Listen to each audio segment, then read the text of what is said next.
just look at these videos and kind of like what you were saying, realize whether they're trying to like express their sexuality as themselves independently and not put that across the board. As far as like, because I know a lot of young girls, black girls especially, are almost apologetic because they don't have a big butt, or you know, a lot of women in general because I don't have long legs or whatever. And so it's just up to every person that reads or you know watches a video or whatever to realize that's your choice to express yourself that way, but you can't expect all women to be like that because then we have no choice. Right. Nothing about this, right, we were saying is this possibility of eliminating choice and agency, right, that we're trying to move further in that journey, right, that farther in that journey of being able to claim that space and to have your body resonate in a certain kind of way, right. There are always going to be these narratives. That's what we're talking about, these narratives that exist about what it is, what this means, and how we do this, right.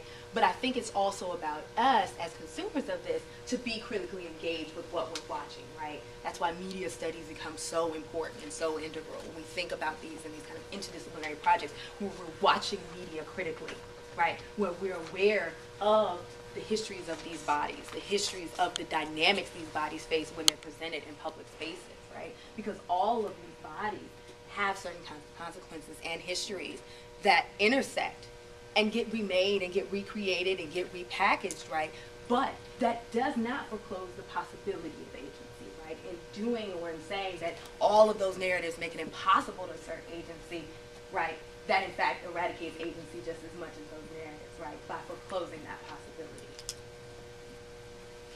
When you're looking at the fact that we have kind of a narrative for the black female body and a different narrative for the ideal white female body, when you're looking at the impacts of that on women and girls that are trying to alter their bodies, is there a fundamental difference between the way that women in two different races adapt to those narratives, or do you think that they're kind of very similar? I mean, I think in response to that, that's a great question.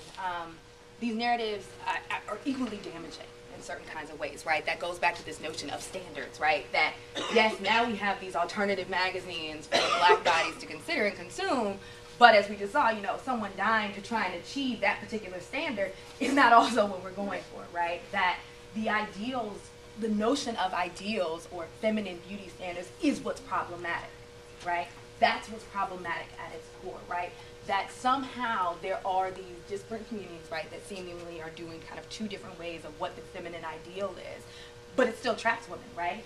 That relinquishes their power as agents too, because they're not able to decide how their bodies should look on their own terms, right? How they should engage their bodies, what their bodies should look like, right? There's still these expectations that regard that, right? So if you see people, you know, having high rates of eating disorders on the side of trying to maintain a thin, you know, ideal, long, tall, thin frame versus someone who's now getting implants or taking illegal hormones and taking various things to make their butts bigger or to make their breasts bigger or any of these other things, right?